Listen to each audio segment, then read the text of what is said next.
Could these two wheat cent rolls truly be unsearched? Let's find out.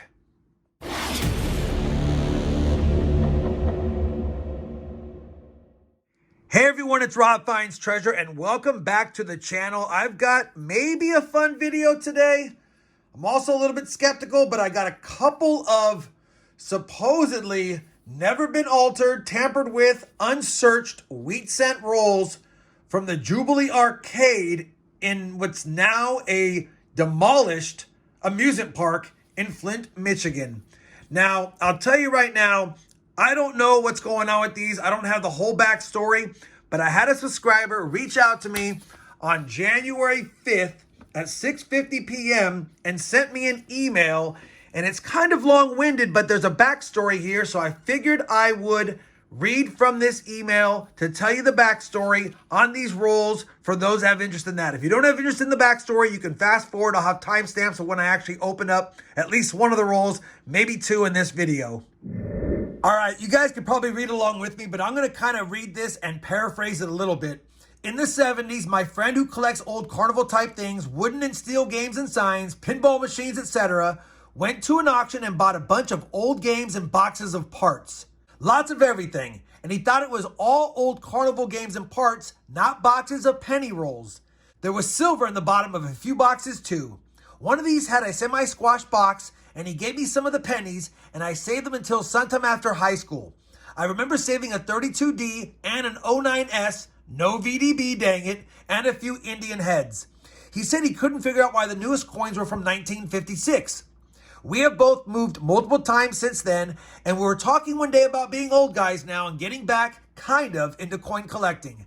We looked on eBay and saw these people selling cent rolls and were wondering why they cost so much.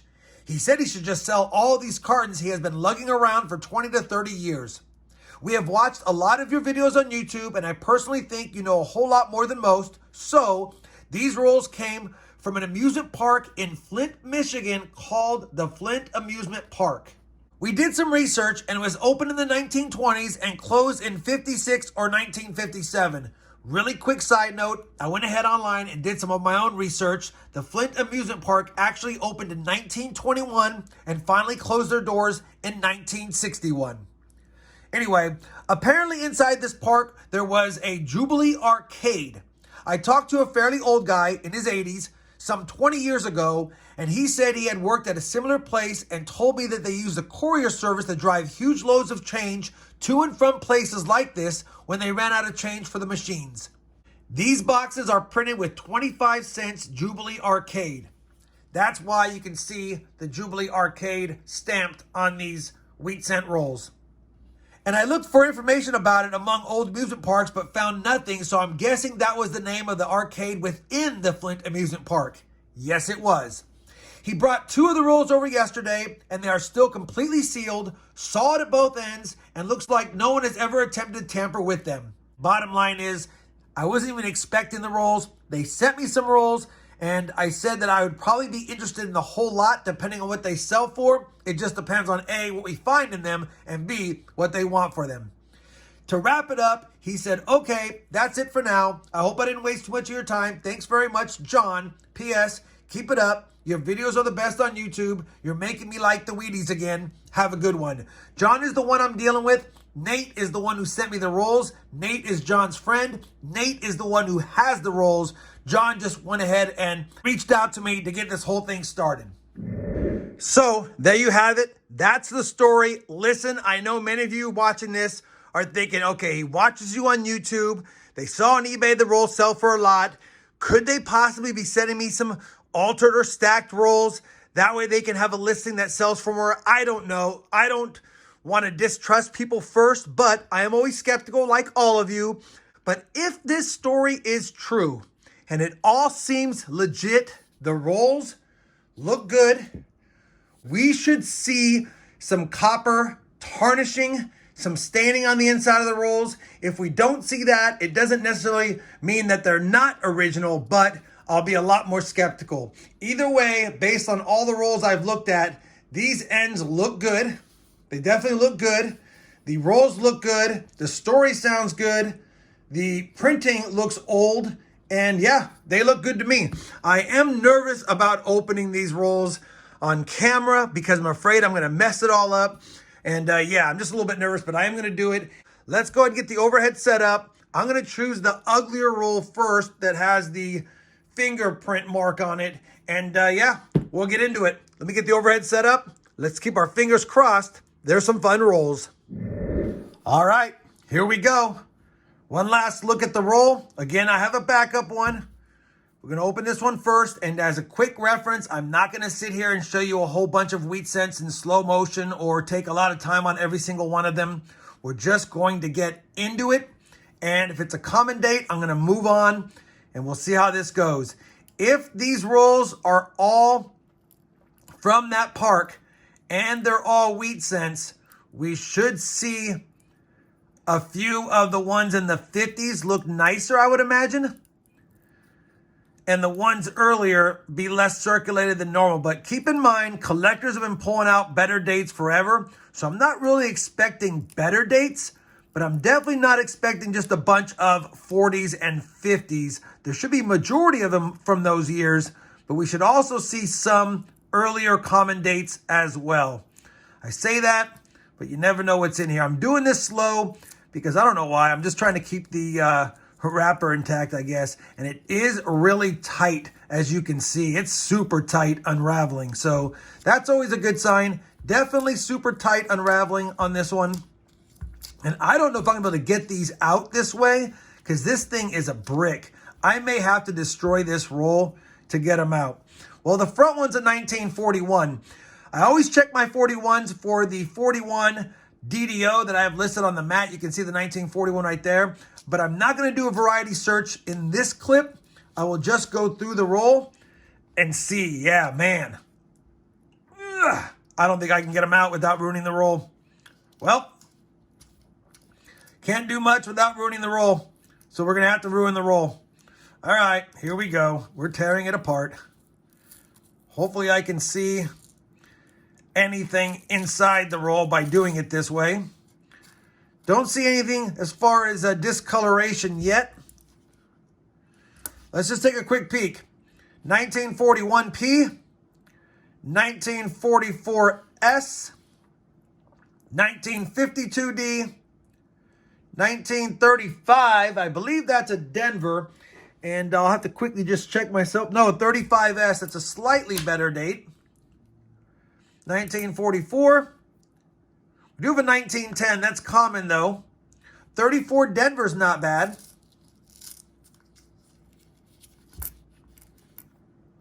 1924, good to see it. 42 Denver. 1921, we'll take that. 1956 Denver. Still don't see any discoloration inside the wrapper. 1921 again. 1951 Denver. 1939, I believe that's a 1930 San Francisco. It is. We'll take that. 1920.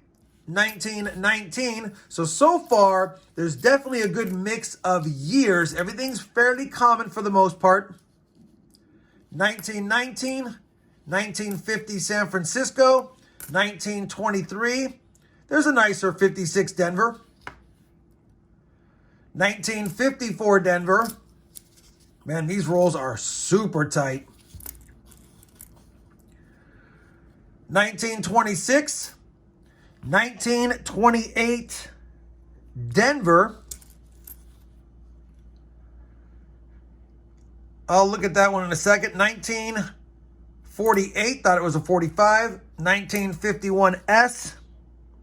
That's a 1917. There's a nice DDO to check for on that one, but it's pretty beat up. Oh, look at that, steel cent. 1943S, I believe. Yeah, 1943S steel cent.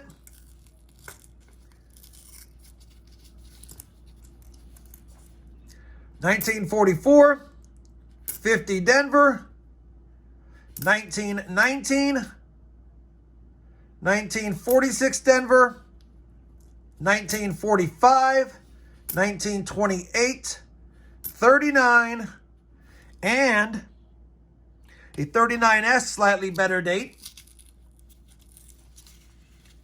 Looks like we're going to have at least another steel cent or two in the roll. 51S and a 45P. A 44D and a 34D. Oh, we got an Indian head cent. 1920. The Indian head cent is a 1907. 56 Denver. 1943 Denver steel cent. A 41P and a 43S. So, based on what I'm seeing here, definitely not a stacked roll.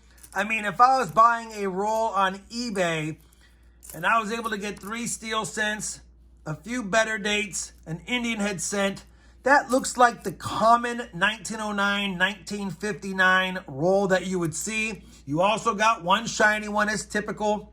Typically, the altered rolls try to put these type of coins on the ends.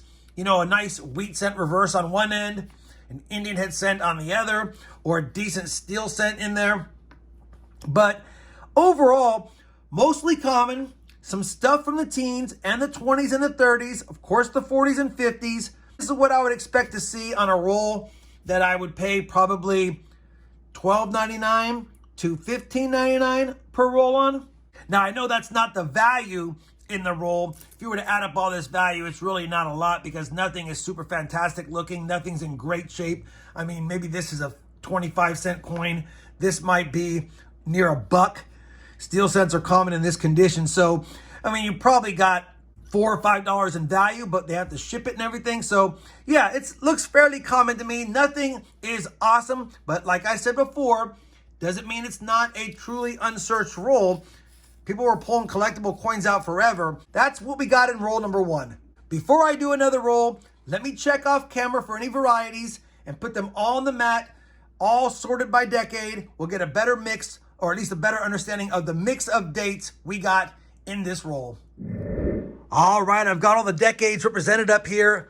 Couple of things. I made a mistake. You guys might have caught it. Somehow I dumped out part of a roll or part of the roll, and I missed that we had a 1912 Denver in there. That's going to be the best find of the bunch, and it's in decent shape to boot. So that's the best find, although the Indian head cent's nice too. That's the pre-teens, so 1907. That's the teens. The best teen was a 1912. That's the 20s. The best 20s was a 1928 Denver. That's the 30s. These are the best 30s. 2 34Ds, a 35S, and a 39S. That's the 40s. We got 3 steel cents. And the best 40s was a 1948S. I think I missed that one too. And then that's the 50s. And the best 50s was a 1956 Denver in definitely AU, or at least maybe a Mint State brown shape or red-brown shape. That's the mix of the lot. I didn't put the math together to see what percentage it was, but 24 of the coins were 1939 and earlier. So almost 50% of the coins were pre-1940, and 50% of the coins, or a little bit higher, was 1940 and newer. So not a bad lot. That 12D adds some value. That's a good find in there for sure. Now that we've done the first roll, hopefully I won't mess up the second roll. We're not going to take our time opening it. We're going to crack right into it and see what we see. Let me get the overhead set back up. We'll go ahead and go from there. And hopefully, like I said, I don't miss something this time. All right, round number 2. Let's just crack right into it. No saving it. I can tell it's very similar as far as strength on it. And hopefully we get some more fun stuff in here. Maybe a variety. Maybe a BU one. We'll have to see what the mix looks like on the next roll. Just going to go quickly. 1942, 1939, 1944, 1929, 1956, 1936. We'll check that for the DDOs, of course. Still not seeing any discoloration on the wrapper. But again, I don't know how these were stored. 1945S, 1951S, 1939, and 1925. So 1925 is our, an Indian head cent yet again. This time 1906. Man, I hate that I'm ruining the rolls, but listen, it's all I can do. 1920 and 1923. Another 1910 and a 55 Denver in decent shape. Another 1935. Let me put it under the scope really quick. 1935 San Francisco. Sucks getting old. Your eyes start to fail you. 1939.